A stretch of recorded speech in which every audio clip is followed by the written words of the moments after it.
আসসালামু আলাইকুম গাইস, আমি আজকে আপনাদেরকে দেখাবো সেমাই দিয়ে আলু দিয়ে পাকোড়া রেসিপি। তার জন্য নিয়েছি পেঁয়াজ কুচি, ধনিয়া পাতা কুচি, আদা রসুন পেস্ট, আর নিয়েছি আমি চাউলের গুঁড়ো, কাঁচামরিচ, আর নিয়েছি আমি আলু সিদ্ধ করে আমি এটাকে কষলে নিয়েছি।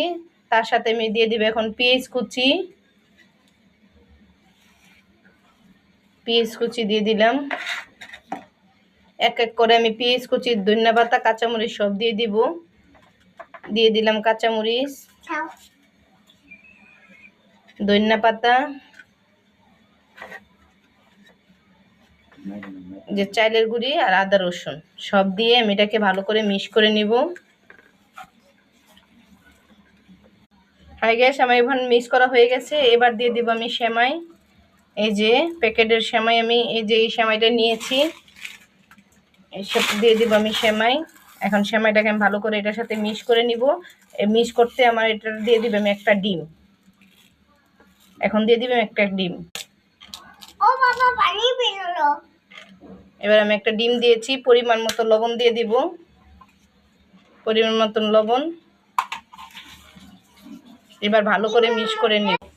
হাই গ্যাস, এবার আমি মাখা শেষ। এবার আমি এটাকে যে যেরকম ভাবে শেপ করতে চাই করতে পারে। এখানে আমি এটাকে লম্বা লম্বা করে এরকম লুলের মতন করে আমি এটা বানিয়ে নিব। চাইলে এটাকে টিকার মতন করেও বানাতে পারবেন, যে যেরকম খেতে চায়। এবার আমি আপনাদেরকে বেজে দেখাবো। এবার আমি চুলায় দিয়ে দিলাম। আমি চুলায় দিয়ে দিলাম। আমি এক এক করে এটাকে মশমশা করে লাল লাল করে ভেজে নিব। ভেজে আমি আপনাদেরকে দেখাচ্ছি। আমি কিন্তু বললাম এখন আমারটা লাল লাল হয়ে গেছে। এখন আমি এটাকে উঠিয়ে নিব।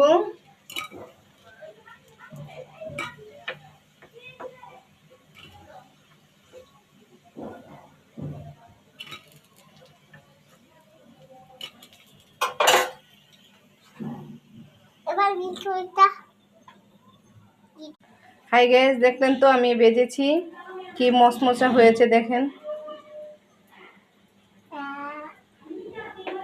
আমারটা যদি ভালো লেগে থাকে তাহলে প্লিজ একটা লাইক, একটা সাবস্ক্রাইব করে দিবেন, বেশি বেশি করে শেয়ার করবেন। আমার ভিডিওটা করার জন্য আপনারা বেশি বেশি করে সাপোর্ট করবেন প্লিজ।